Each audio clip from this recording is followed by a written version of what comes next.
इस शरीर के 100 टुकड़े भी कर देंगे आप तो आपके सामने झुकने वाले नहीं हैं। इस मां भारती ने बहुत सारे बेटे ऐसे पैदा किए हैं जो आपके सामने कभी सर नहीं झुकाएंगे, आपसे लड़ने के लिए तैयार रहेंगे।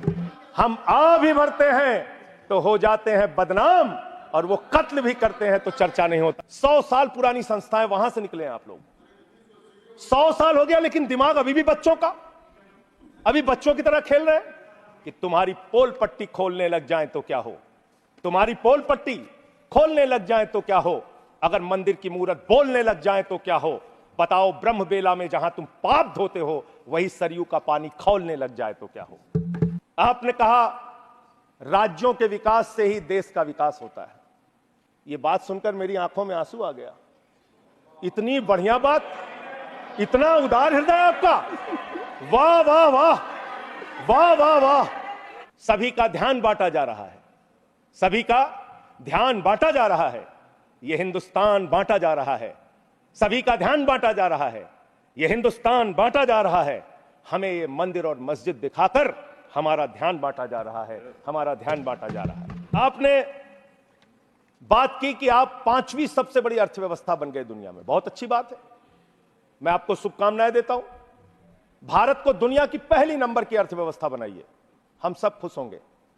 लेकिन इसके साथ साथ प्रति व्यक्ति आय के मामले में आप कहां खड़े हैं? प्रति व्यक्ति आय के मामले में आप 141वें नंबर पर खड़े हैं, 141वें नंबर पर। 5वीं बड़ी अर्थव्यवस्था किसके लिए मान्यवर? चंद पूंजीपतियों के लिए, जिनका लाखों करोड़ रुपए बैंक का कर्जा माफ किया गया। यह किसके लिए मान्यवर? 20,000 करोड़ रुपए लेके नीरव मोदी भाग गया, 10,000 करोड़ रुपए लेके विजय माल्या भाग गया, 3,000 करोड़ लेके ललित मोदी भाग गया। ये कौन है? ये कौन है बड़े बड़े पूंजीपति? 3,53,000 करोड़ रुपए बैंक सेटलमेंट के, 3,53,655 करोड़ रुपए बैंक सेटलमेंट के नाम पे 43 कंपनियों का माफ किया गया। 43 कंपनियों का, इसका रिकॉर्ड आपके सामने मैं रख दूंगा। मान्यवर, संपत्ति आप कहां पहुंचा रहे हैं, किसको पहुंचा रहे हैं, किस लिए आप काम कर रहे हैं, किसके लिए काम कर रहे हैं, यह पूरे देश को जानना चाहिए।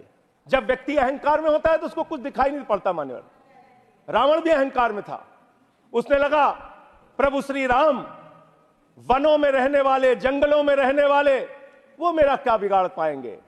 लेकिन भालुओं की, बानरों की सेना बनाकर लंका को आग लगाने का काम प्रभु श्री राम ने किया, रावण का नाश करने का काम प्रभु श्री राम ने किया। उस अहंकार का भी नाश होगा। और आप पता नहीं क्यों रिजल्ट को समझ नहीं पा रहे, आप लोग सबको गालियां देने लगते हैं। लोकतंत्र में अच्छी चीज नहीं मान्यवर। कभी मुसलमानों को गाली दो, कभी सिखों को गाली दो, कभी ईसाइयों को गाली दो, कभी जाटों को गाली दो, कभी मराठों को गाली दो।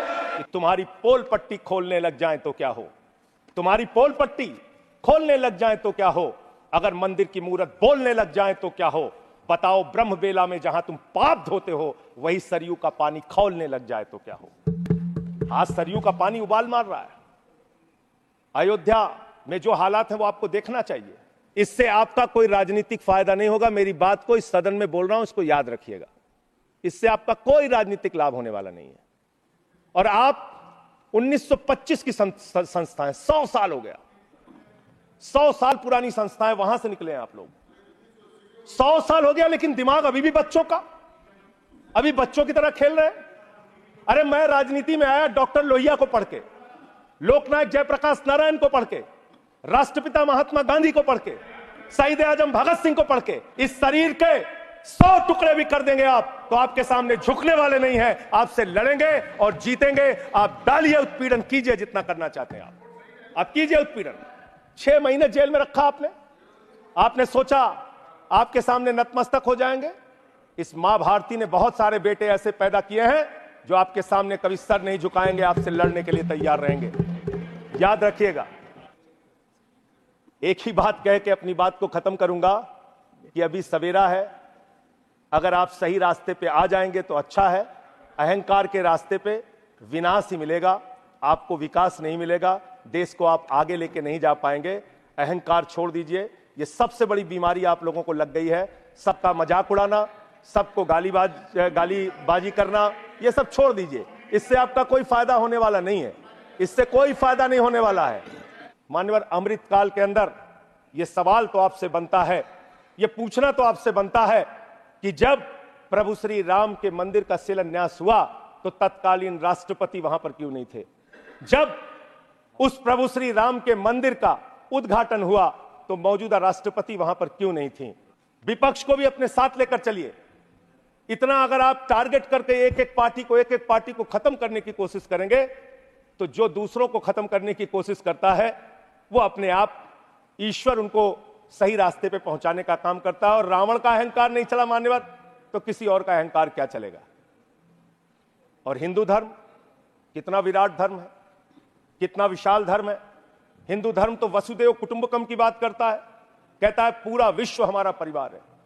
हिंदू धर्म कहता है मान्यवर, कोई भी पूजा हम लोग खत्म करते हैं, कहते हैं धर्म की जय हो, अधर्म का नाश हो, प्राणियों में सद्भावना हो, विश्व का कल्याण हो। लेकिन अफसोस है कि भारतीय जनता पार्टी की मानसिकता है प्राणियों में दुर्भावना हो, प्राणियों में बंटवारा हो, प्राणियों को आपस में बांटा जाए। इनके लिए बहुत अच्छी लाइन है, वो मैं कहना चाहता हूं। बहुत ही अच्छी लाइन आप लोगों के लिए लिख कर लाया था कि किस तरह से आप लोग मुद्दों से ध्यान हटाना चाहते हैं। हम आ भी भरते हैं तो हो जाते हैं बदनाम, और वो कत्ल भी करते हैं तो चर्चा नहीं होता। बहुत बहुत तर आमचा व्हिडिओ आवडल्यास लाईक, शेअर आणि सबस्क्राईब नक्की करा. धन्यवाद. हे आहे देशातील नंबर 1 न्यूज